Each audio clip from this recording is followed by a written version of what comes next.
Well, the Pittsburgh Steelers might be making a trade for a wide receiver. His name ends in the letter K, and he plays in the West. That's right. I'm talking about Brandon Tim Patrick. We've been duped! Duped! Bamboozled! We've been Smeckledorfed! That's not even a word, and I agree with you.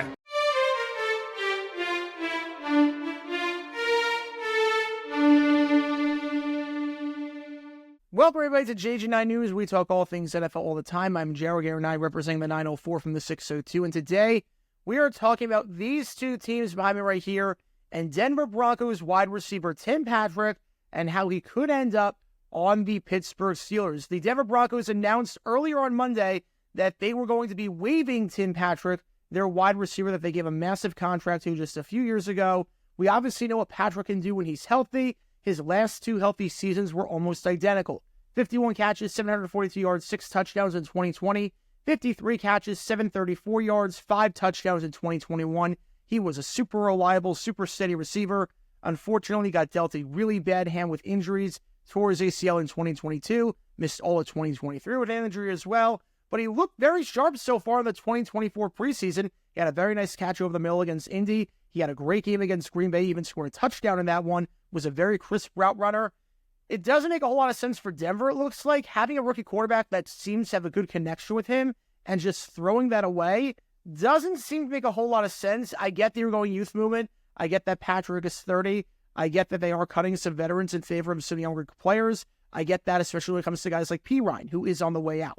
But Tim Patrick, no longer a Denver Bronco, and what is one of the most surprising moves of this offseason so far when it comes to the cut downs to 53. Having said that, though, it's not official yet that the Broncos are cutting Tim Patrick, because usually what a lot of teams do is if they're going to go to 53 players, they might announce it on Monday, but not send the report in until Tuesday when they need to, and it lets the league know, hey, we're getting rid of this guy before we set him on the waiver wire or before we release him in free agency. Do you want anything for him? Do you want to trade something for him so we can get something in return? You can get the player that you want without having to outbid other teams and worry about that. And it feels like that's what the Broncos are going to do with Tim Patrick, because there are going to be a lot of teams interested in his services, especially teams that are pretty depleted at wide receiver. One of those teams being none other than the Pittsburgh Steelers. This according to a report from Alan Saunders, who is a member of the Pro Football Writers Association. He does a lot of good stuff with Pittsburgh on their beat. He says that the Steelers are reaching out to two possible wide receiver targets. One of them being John Mechie of the Houston Texans. The other one being Tim Patrick of the Denver Broncos. Now, I did a whole video on John Mechie. I don't think he's getting traded. I would not be surprised if he gets traded, but I don't think he's going to get traded based on the way DeMeco Ryans has talked about John Mechie, based on how he's improved a ton, based on how he played in that game against the Giants in week 2. I think John Mechie is safe in a very deep wide receiving unit in Houston. I think it's more likely if they move on from guys like Robert Woods. And I talked about that in a previous video of mine, so go check that out if you've not done so already. I'll leave a link in the upper right corner and a link in the description down below. So it feels like John Mechie is going to be not a target for the Steelers compared to a guy like Tim Patrick. Now, obviously for Pittsburgh, wide receiver depth is a massive concern for them. They have one of the weakest units in all of football. They lost Deontay Johnson in that trade with the Carolina Panthers for Deion Jackson. The top 5 receivers right now in Pittsburgh, obviously you got George Pickens, a very, very good receiver, but it gets very, very thin outside that. Van Jefferson, Calvin Austin, Scotty Miller, and Roman Wilson, the rookie that they drafted out of Michigan. It's a super weak lineup. It might be one of the thinnest in football. I don't know if it is the thinnest because the New England Patriots exist, but it's definitely in the bottom 5, especially with Roman Wilson spraining his ankle and being in a boot and not being able to practice or really play in the preseason. So they do need some help at wide receiver. Tim Patrick is available, and there is an easy connection there that you can link Patrick to with the Steelers, because there is going to be someone pounding the table hard for the Steelers to get Tim Patrick, and that is their wide receivers coach, Zach Azzanni. If you know the name Zach Azzanni, he was the wide receivers coach of the Denver Broncos from 2018 to 2022. He obviously knows Tim Patrick very, very well. Patrick's entire healthy regular season career with the Broncos was under Azzanni as the wide receivers coach. Azzanni flat out loves this man. He has raved about him over and over again. Here's just one example from the 2021 season. This, according to a report from the Daily Sentinel, although it is on his Twitter feed as well. He said that Tim Patrick is a great example for young players. As he said, work hard, be humble and hungry every day, take coaching, and good things will happen. Patrick epitomizes these things. Honor every day to coach him. So that tells you everything you need to know about how the wide receivers coach on the Steelers feels about Tim Patrick. They're reaching out to the Broncos to see if they can get some inform. It'll probably not be a whole lot. It'd be a late round pick because it would take on that contract.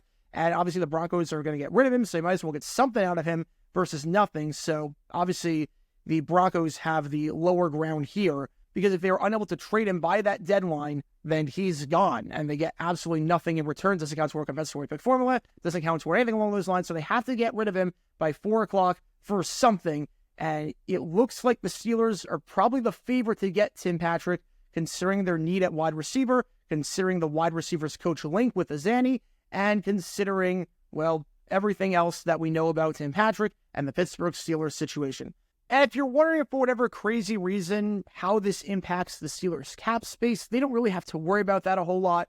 Tim Patrick signed a 1-year extension this offseason worth $1.125 million, so he's not costing a lot. In fact, if he stays healthy, that's an absolute bargain at wide receiver, especially considering the fact that he would definitely start in Pittsburgh.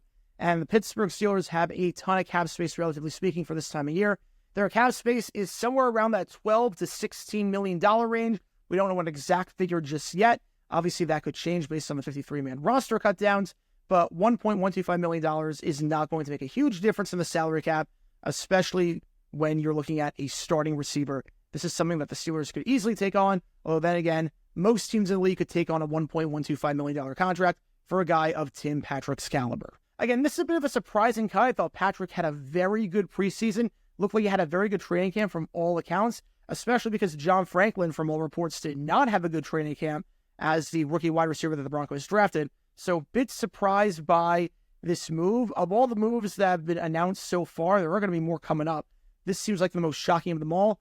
Having said that, I think Tim Patrick's going to find a home very quickly. He might not even be cut because I think the Pittsburgh Steelers could make a trade if this report by Saunders and if the link with Azani is any indication of how this is going to go. But what are your thoughts? Do you think the Broncos made the right move letting go of Tim Patrick? Do you think he should be on the team going into the 2024 season?